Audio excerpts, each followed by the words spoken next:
Messi വിവാദത്തിൽ reporter channel ഉടമ ആന്റോ അഗസ്റ്റിനെതിരെ യുവമോർച്ചയുടെ പ്രതിഷേധം. തത്സമയ ദൃശ്യങ്ങൾ കാണാം. വിവരങ്ങളുമായി രേഷ്മ ബാബുവാണ് ചേരുന്നത്. രേഷ്മ, വലിയ പ്രതിഷേധത്തിലാണ് യുവമോർച്ചയുള്ളത്. മറ്റു വിവരങ്ങൾ കൂടി. അത്രത്തോളം വലിയ തട്ടിപ്പാണ് നടന്നത്.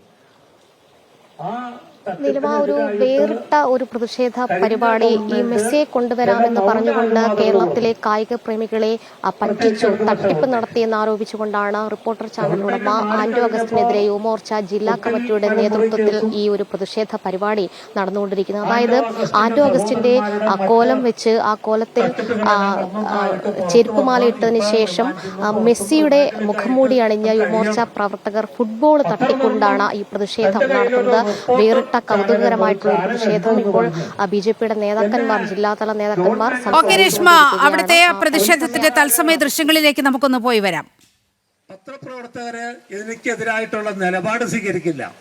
ഇത്തരത്തിലുള്ള ഒരു സാധ്യതയ്ക്ക് വേണ്ടിയിട്ടാണ് ചാനല് പുതിയതായിട്ട് വാങ്ങിയത്. പൊതുസമൂഹത്തിന്റെ മുമ്പിൽ അങ്ങനെ ഒരു ചാനൽ എന്റെ മുമ്പിലുണ്ട്, എന്റെ കയ്യിലുള്ളതുകൊണ്ട് പലരും കൂടെ നിൽക്കുന്നുള്ളൊരു മിഥ്യാധാരണയാണ് ഇത്തരം പത്രപ്രവർത്തനം നടത്തുന്ന ആൾക്കാര്. സ്വാഭാവികമായിട്ട് ആ രംഗത്തുനിന്ന് ഒഴിച്ചു നിർത്തേണ്ടതാണ്. സ്വദേശാഭിമാനി രാമകൃഷ്ണപിള്ള അദ്ദേഹം മഹാരാജാവിന്റെ കാലഘട്ടത്തിൽ പത്രധർമ്മം കൃത്യമായിട്ടും നടത്തിയതിന്റെ പേരില് നാട് കടത്തപ്പെട്ട രാജ്യമാണ് നമ്മുടേത്. അത്രത്തോളം പത്രധർമ്മത്തിന് പ്രാധാന്യമുണ്ട്. അപ്പോഴാണ് ഇവിടെ ചില ആൾക്കാര് പത്രങ്ങളെ ജനങ്ങളുടെ മുമ്പിൽ എത്തിക്കുന്ന സത്യസന്ധമായിട്ടുള്ള ജിഹയായിട്ട് പ്രവർത്തിക്കേണ്ട ഒരു മാധ്യമ സ്ഥാപനം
രേഷ്മ ചേരുന്നുണ്ട് വിവരങ്ങളുമായി. രേഷ്മ, വളരെ വ്യത്യസ്തമായ വേറിട്ട ഒരു പ്രതിഷേധ രീതിയാണ് നമ്മൾ കാണുന്നത്.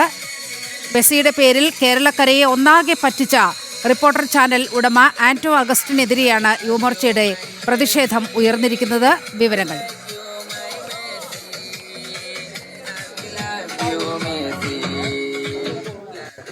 വേറിട്ട ഒരു പ്രതിഷേധ കാഴ്ച. അതായത് കേരളത്തിലെ കായിക പ്രേമികളെ, ഫുട്ബോൾ പ്രേമികളെ ഒന്നാകെ വഞ്ചിച്ച ആന്റോ അഗസ്റ്റിന് മാപ്പില്ല എന്നുള്ള പ്ലക്കാർഡുകൾ ഉയർത്തിക്കാട്ടിക്കൊണ്ടാണ് യുവമോർച്ചയുടെ പ്രവർത്തകർ ഈ ഫുട്ബോൾ കളി റിപ്പോർട്ടർ ചാനലിന്റെ മുന്നിൽ, സ്റ്റുഡിയോയ്ക്ക് മുന്നിൽ നടത്തിക്കൊണ്ടിരിക്കുന്നത്. യുവമോർച്ച പ്രവർത്തകരുണ്ട്, ബിജെപി പ്രവർത്തകരുണ്ട്. ആന്റോ അഗസ്റ്റിന്റെ കോലം കെട്ടി അതിൽ ചെരുപ്പുമാല അണിഞ്ഞ ശേഷമാണ് മെസ്സിയുടെ മുഖംമൂടി അണിഞ്ഞ പ്രവർത്തകർ ഈ ഫുട്ബോൾ തട്ടി സ്റ്റുഡിയോയുടെ പരിസരത്ത് ഈ ഫുട്ബോൾ കളി നടത്തുന്നത്. ഒരു പ്രതിഷേധ ഫുട്ബോൾ കളി എന്ന് പറയണം. കാരണം ഈ 120 കോടിയോളം രൂപയാണ് ഈ മെസ്സി വരുമെന്ന് പറഞ്ഞുകൊണ്ട് തട്ടിയെടുത്തിട്ടുള്ളത്. അതിൽ കേരളത്തിന്റെ കായിക പ്രേമികളെ ഒന്നാകെ വഞ്ചിച്ചുകൊണ്ടാണ് ഇത്തരമൊരു നടപടി ഉണ്ടായിരിക്കുന്നത്. അതിൽ ഇടത് സർക്കാരിന്റെ കാലത്ത് വലിയ രീതിയിലുള്ള പിന്തുണയുണ്ടായി. ആ തരത്തിൽ ഉള്ള ആന്റോ അഗസ്റ്റിന്റെ പ്രവർത്തനങ്ങളും ചെയ്തികളും ഒക്കെ തന്നെ പ്രതിഷേധാർഹമായിട്ട് കണ്ടുകൊണ്ടാണ് യുവമോർച്ച ഇത്തരമൊരു പരിപാടി സംഘടിപ്പിച്ചിരിക്കുന്നത്. ആ കോലം കത്തിക്കുന്ന തത്സമയ ദൃശ്യങ്ങളിലേക്കാണ് നമ്മൾ പോകുന്നത്. അതായത് ആന്റോ അഗസ്റ്റിന്റെ കോലത്തിൽ ചെരുപ്പുമാലയിട്ട ശേഷം കത്തിക്കുന്ന കാഴ്ച. അതായത് തട്ടിപ്പ് നടത്തിയ ആന്റോ അഗസ്റ്റിന് യാതൊരു തരത്തിലും മാപ്പ് നൽകാൻ സാധിക്കില്ല കായിക പ്രേമികൾക്ക് എന്നുള്ള ഒരു സന്ദേശം തന്നെയാണ് യുവമോർച്ച ഈ വ്യത്യസ്ത വേറിട്ട പ്രതിഷേധ പരിപാടിയിലൂടെ പറയുന്നത്. കാരണം നമുക്കറിയാം നീലിമ, ഈ 120 കോടിയോളം രൂപയാണ് ഈ ഒരു മെസ്സി വരുമെന്ന് പറഞ്ഞുകൊണ്ട് മെസ്സിയുടെ പേരിൽ മെസ്സിയെ കൊണ്ടുവന്ന് കേരളത്തിൽ സൗഹൃദ മത്സരം അർജന്റീന ടീമുമായി നടത്തും എന്നുള്ള തരത്തിലായിരുന്നു ആന്റോ അഗസ്റ്റിന്റെ പ്രഖ്യാപനം. അന്ന് ഇടത് സർക്കാർ ഇതിന്റെ പേരിൽ വിദേശയാത്ര അടക്കം നടത്തുകയും ചെയ്തിരുന്നു. പക്ഷേ കഴിഞ്ഞ ദിവസങ്ങളിലാണ് ഇതൊരു തട്ടിപ്പായിരുന്നു എന്നുള്ള തരത്തിൽ അതിന്റെ വിശദാംശങ്ങളും തെളിവുകളും അടക്കം പുറത്തു വന്നത്. യാതൊരുവിധ രേഖയും ആന്റോ അഗസ്റ്റിന് ഇതുമായി ബന്ധപ്പെട്ട് ഉയർത്തിക്കാട്ടുവാൻ സാധിച്ചില്ല എന്നുള്ളതാണ് ഏറെ വസ്തുത. മറ്റൊരു സുപ്രധാന കാര്യങ്ങൾ കൂടിയുണ്ട്. കാരണം നേരത്തെ ഈ ഒരു വിഷയത്തിൽ, അതായത് ആന്റോ അഗസ്റ്റിൻ എന്നുള്ള ഒരു സ്പോൺസറെ കണ്ടെത്തുന്ന ഘട്ടത്തിൽ സംസ്ഥാന സർക്കാർ ഒരു സ്പെഷ്യൽ ബ്രാഞ്ചിന്റെ ഒരു വ്യക്തിഗത വെരിഫിക്കേഷൻ പോലും ഇക്കാര്യത്തിൽ നടത്തിയിട്ടില്ല എന്നുള്ളതായിരുന്നു കഴിഞ്ഞ ദിവസം ജനം TV അടക്കം പുറത്തുകൊണ്ടുവന്ന വാർത്ത. അതായത് സാധാരണ രീതിയിൽ ഒരു സ്പോൺസറെ കണ്ടെത്തുന്ന വേളയിൽ അവരുടെ വ്യക്തിഗത വെരിഫിക്കേഷൻ അനിവാര്യമാണ്. സ്പെഷ്യൽ ബ്രാഞ്ചിന്റെ അടക്കം റിപ്പോർട്ട് ഇക്കാര്യത്തിൽ തേടും. മാത്രമല്ല, ആ സ്പോൺസറായിട്ട് വരുന്ന ആൾക്ക് വേണ്ട ചില യോഗ്യതകളുണ്ട്.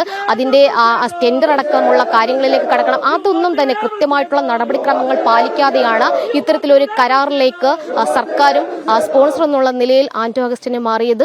എന്തായാലും കായിക പ്രേമികളെ ഒന്നാകെ വഞ്ചിച്ച ആന്റോ അഗസ്റ്റിനെ മാപ്പില്ല എന്ന് പറഞ്ഞുകൊണ്ടാണ് യുവമോർച്ച പ്രവർത്തകർ ആന്റോ അഗസ്റ്റിന്റെ കോലം കത്തിച്ചുകൊണ്ട് റിപ്പോർട്ടർ ചാനലിന്റെ സ്റ്റുഡിയോയ്ക്ക് മുന്നിൽ ഈ പ്രതിഷേധ പരിപാടി നടത്തിയത്. ഫുട്ബോൾ തട്ടി, അതായത് മുഖംമൂടി അണിഞ്ഞ മെസ്സിയുടെ മുഖംമൂടി അണിഞ്ഞ യുവമോർച്ച പ്രവർത്തകരാണ് പ്രതിഷേധ സൂചകമായിട്ട് ഫുട്ബോൾ തട്ടിയത്. ആന്റോ അഗസ്റ്റിൻ മെസ്സിയെ കൊണ്ടുവരും എന്ന് കായിക പ്രേമികൾക്ക് വാക്കുകൊടുത്തെങ്കിൽ അത് പാലിച്ചില്ല. പക്ഷേ യുവമോർച്ച പ്രതീകാത്മകമായിട്ടെങ്കിലും മെസ്സിയുടെ മുഖംമൂടി അണിഞ്ഞ് പ്രവർത്തകരെ കൊണ്ടുവന്ന് ഇവിടെ ആ ഫുട്ബോൾ കളി നടത്തിയിരിക്കുകയാണ്. എന്തായാലും വേറിട്ട കൗതുകകരമായിട്ടുള്ള ഒരു പ്രതിഷേധമാണ് യുവമോർച്ചയുടെ നേതൃത്വത്തിൽ ഇപ്പോൾ നടന്നുകൊണ്ടിരിക്കുന്നത്. ശരി രേഷ്മ, കടുത്ത പ്രതിഷേധമാണ് കൊച്ചിയിൽ കാണുന്നത്. മെസ്സിയുടെ പേരിൽ കേരളക്കരയെ ഒന്നാകെ പറ്റിച്ച ആന്റോ അഗസ്റ്റിനെതിരെ നടപടി വേണം എന്നാവശ്യപ്പെട്ടുകൊണ്ടാണ് യുവമോർച്ചയുടെ കടുത്ത പ്രതിഷേധം റിപ്പോർട്ടർ TV ആസ്ഥാനത്തിന് മുന്നിൽ നടക്കുന്നത്.